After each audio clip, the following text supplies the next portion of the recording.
Hi, everybody, and welcome to our first chapter in managerial accounting.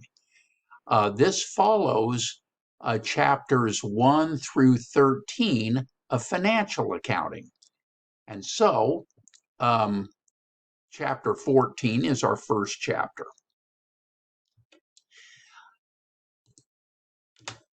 Here, we're going to explain the roles and ethics of managerial accounting, describe accounting concepts useful in classifying costs, explain manufacturing activities and the flow of manufacturing costs, and describe the trends in managerial accounting. Here, under our analytical section, we'll assess raw materials inventory management, similar to what we did with inventories in the financial accounting course. Here we'll be using raw materials inventory turnover and days sales in raw materials inventory. You may remember, although covered briefly in our first course, manufacturing companies have three kinds of inventories: raw materials, work in process, and finished goods inventory. All right, then we'll learn how we prepare an income statement and balance sheet for a manufacturing company and prepare a schedule of cost of goods sold manufactured and explain its purpose and links to the financial statements. All right, let's take a look at explaining the roles and ethics of managerial accounting. Managerial accounting provides financial and non-financial information to an organization's managers. Here we're looking internally in the company. In financial accounting, we looked at providing information for external users. Again, managerial accounting provides information for internal users. So, what is the purpose of managerial accounting? We use it to plan whether we can build a new factory. We're often asked to take a look at developing new products and expanding into new markets. And how do we analyze those costs? Are they too high? Are they too low? Are they going to be profitable? Are customers going to be happy with what we can offer compared to the competition? So that strategy then rolls back into evaluation, etc. So planning is the process of setting goals and making plans to achieve them, whereas control is the process of monitoring and evaluating an organization's activities as well as its employees. All right, if we look at the nature of managerial accounting, here we have our financial accounting, and it looks, she's saying this company outlook is good. I'll buy its stock. She's an external user. Whereas managerial accounting, he's going to say this product is selling well. We'll make more. Okay, so as I mentioned, our users of financial accounting are external: investors, creditors, and others outside the company's managers. Internal users are primarily managerial and executive employees inside the company. The purpose of financial accounting is to help external users make investment, credit, or other decisions, where managerial accounting helps managers make planning and control decisions. If we look at flexibility of reporting, financial accounting is very structured and controlled by generally accepted accounting principles and other agencies such as the Securities and Exchange Commission, etc. Whereas managerial accounting, we can do whatever we want. No GAAP rules apply. Okay, timeliness. Often yearly financials are only available after an audit. And we are looking back on a monthly basis, let's say, to our financial results. And those are published maybe 5, 6 days after the end of the month. However, managerial accounting, we can quickly come up with an analyses and other information without an audit. Time dimension, past performance is pretty much what financial accounting measures. It uses historical information. Whereas managerial accounting, we can get a little more creative. It uses current performance, but also future projections using mostly real-time information. The focus of financial accounting is on the whole company. However, with managerial accounting, we can look at special projects, processes, divisions, etc.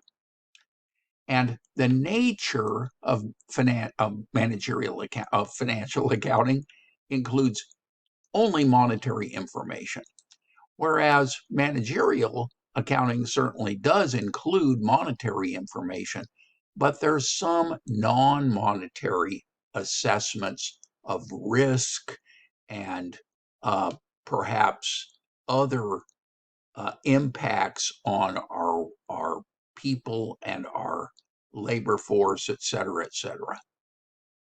Okay, fraud and ethics in managerial accounting.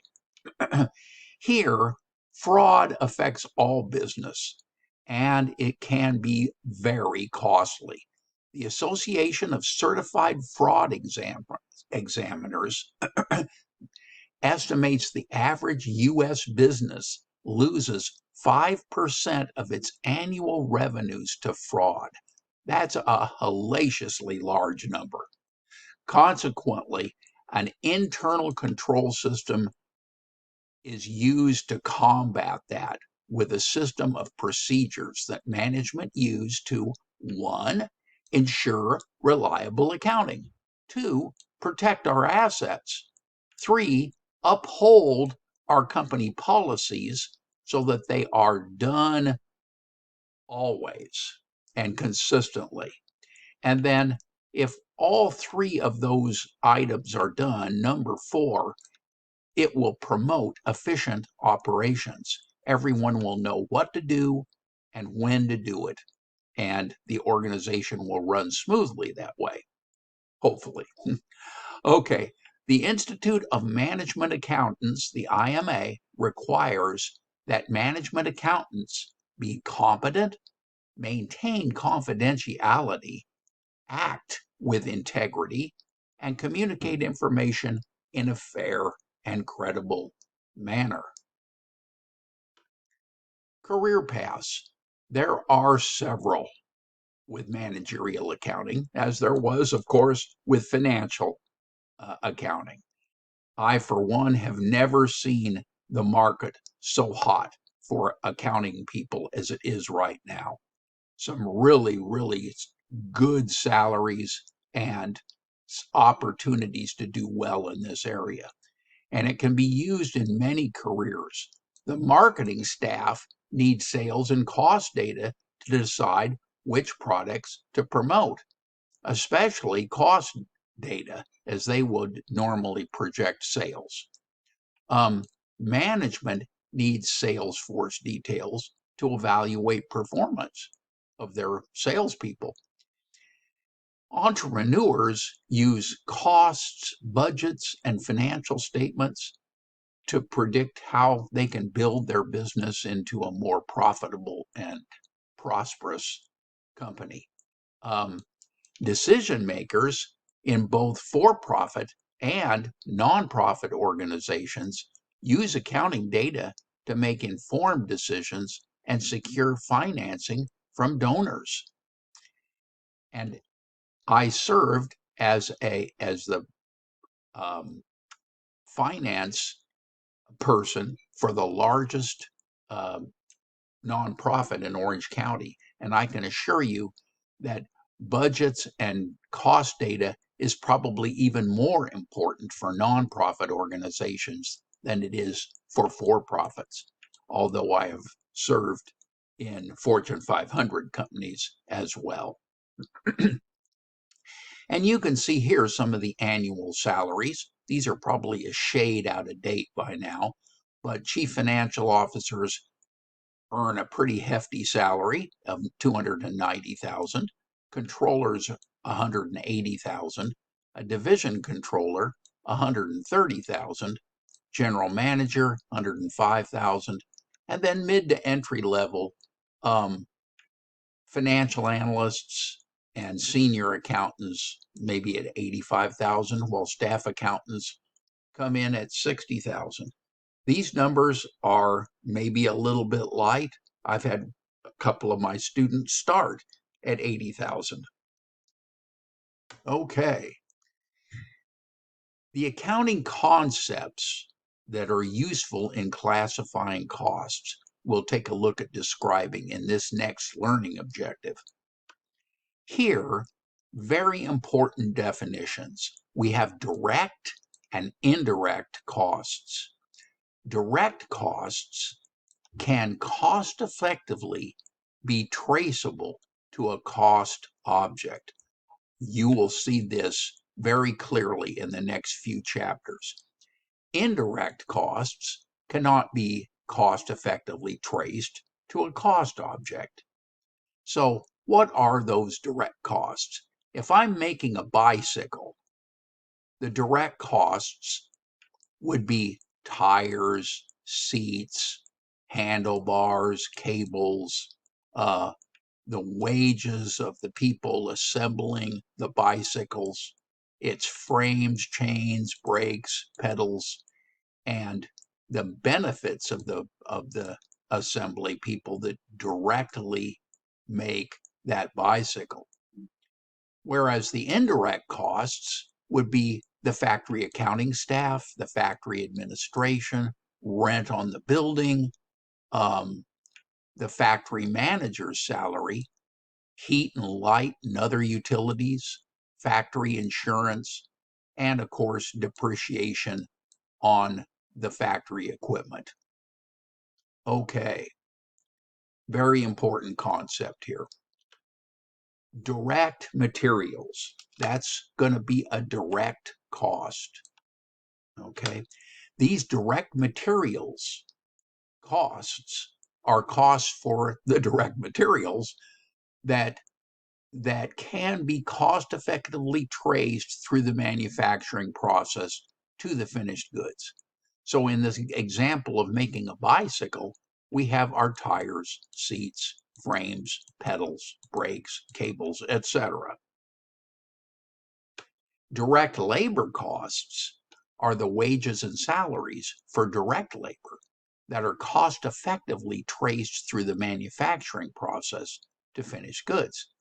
And an example of that is going to be the wages paid to the bike assembly worker that's directly being used to produce that bicycle.